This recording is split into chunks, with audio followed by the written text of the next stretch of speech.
This is monsters and magic and nothing we were ever trained for.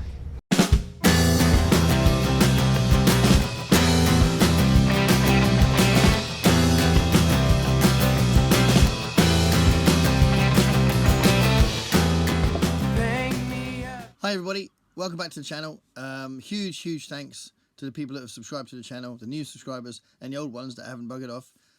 Thanks a lot for the support and the encouragement, because I am enjoying this. It's a nice little thing to do, especially as our lifestyles kind of changed a little bit because of the pandemic. So most of my social life was about my gigging and my band, but because the gigs have slowed down a bit, then it means that this has become much more of a focus, which is nice. So the encouragement I'm getting from this channel is really cool. So thanks a lot for that, for the subscribers and for the comments. When I get into those conversations on the comment section in the videos, it's really cool. So thanks a lot for that. So this video is about the February Fantasy Stories tag. So I saw this on Michael K Vaughan's video, but there's loads of people doing it, and it's apparently hosted by a bunch of different YouTubers. So I'm going to put links to all of those YouTubers that are hosting this tag in the description. So please check that out and check out their pages, because clearly they thought the idea. So I'm just jumping on there because I think it's a really cool idea. So it's 4 categories, and the idea is in February you read something from these 4 categories that's under 250 pages long. And the idea is to get you more into reading fantasy. And there's some great stories out there, so it can be a novel or a short story, but it's got to be these 4 categories. So the first category is a classic fantasy book that was published before 1971. So fantasy is obviously centuries old, but I think a lot of people focus on the new stuff because obviously encourage the new writers and that kind of, and classic stuff doesn't necessarily get delved into as much. Although I know Michael K Vaughan does do a lot of stuff on Arthur Conan Doyle and Robert E. Howard and people like that. So that's really interesting. I love that stuff, and it's really good for me because I haven't read those 2 authors, so I like listening to what he's saying about those 2 authors. But classic fantasy before 1971, that's the first category. Second category is sword and sorcery.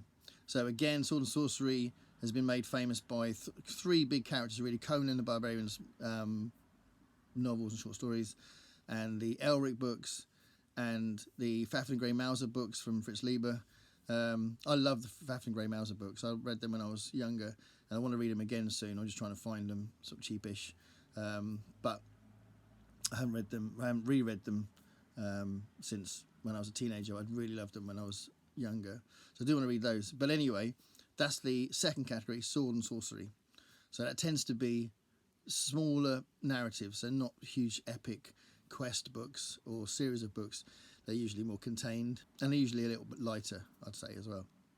So sword and sorcery books. So choose something from there for the second category. Third category is dark fantasy. So not necessarily grim dark, but just dark fantasy. So something with a real dark edge to it. So that can be quite a wide definition, to be fair. But I think a lot of stuff like that does tend to be pretty big. So finding something under 250 pages is a challenge. I think that's also true for the fourth category, which is urban fantasy. So the fourth category is to read a short story or book under 250 pages that falls under the urban fantasy category. So urban fantasy is basically kind of fantastical elements that are mixed in with real life elements. So it could be like vampires and werewolves and things like that, or it could be magic and witches and warlocks, and or just magic objects or curses, that kind of thing mixed in with something very real. So that's the idea of urban fantasy. And I was reading the Rivers of London books, and I was all excited about going, oh, I'll just pick one of them. But they are slightly too long for the challenge. And same with the Jim Butcher books. I've only read the first one. I want to read more of those. But again, they're too long for it. So I had to find something else. But I did get there. But those are the 4 categories for the February fantasy stories. So let's talk about the books. What good is a sword against sorcery? So what are the books? So my first choice, the first category choice, so classic fantasy literature, either a short story or a novel written before 1971. So I've gone with an author I haven't read yet, someone I keep hearing about, and a classic book, a really, really famous book, The Lost World by Arthur Conan Doyle. I'm really looking forward to this. Again, I haven't read anything by him, so this is my first delve into Arthur Conan Doyle. I do have Study in Scarlet and a couple of other Sherlock Holmes things I want to read, but in the meantime, this will be a really nice introduction to the way he writes, and it's a good one, I think, for this category. Classic fantasy. Second one is the Sword and Sorcery category, and as I was saying, I'm trying to re-buy the Fafhrd and Grey Mouser books. Do want to read them again, but I've only got like number 4 or something. I need to find Swords Against Deviltry, so I can start that again. So I haven't got those to read, and I went with the first Elric book, because when I was younger, I did read an Elric book, and I didn't realise it was the last one in the series. I read Stormbringer, and then after I read it, I realised, oh, that must be the end. So that was a bit of a shame. So I'm going to start again with the first book.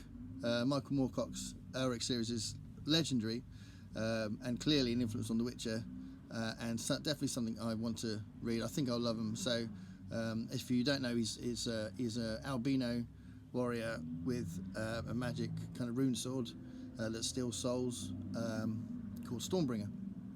And to be fair, that's kind of most of what I remember from those days. So I'm really looking forward to this. So Michael Moorcock's Elric books, and I'll start with the first one, Elric of Melniboné. So yeah, less than 250 pages, and classic Sword and Sorcery.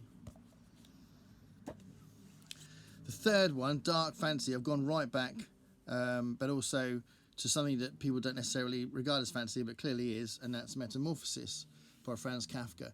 So I want to read more Franz Kafka anyway, so this is a really nice excuse to sort of finally read Metamorphosis. I absolutely loved The Trial, and what I might do is try and read the whole book so I can review the book rather than just the story. So that's my plan. So Metamorphosis, Franz Kafka, Dark Fantasy. And then the last choice, I thought the urban fantasy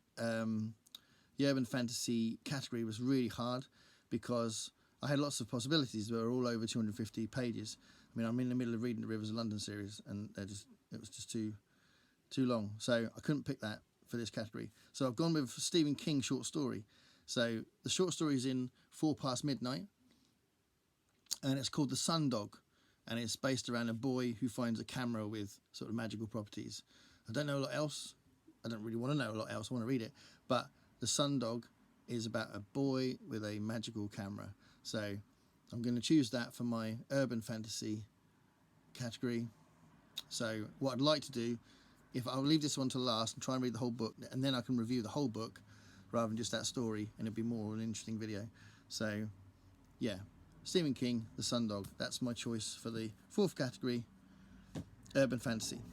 So that's what I'm going to read in February, with a few other things hopefully. So yeah, make a comment below if you've read these things, or if you've read similar things, or you think they're good choices, or you think they're bad choices. Make a comment, we'll have a chat, it'll be cool. But in the meantime, as I was saying, thanks a lot for giving me the encouragement to do this, because I'm enjoying it, and it's quite nice to kind of figure out what you want to read based on what you want to talk about. So it's quite a lot of fun. Thanks a lot. Bye.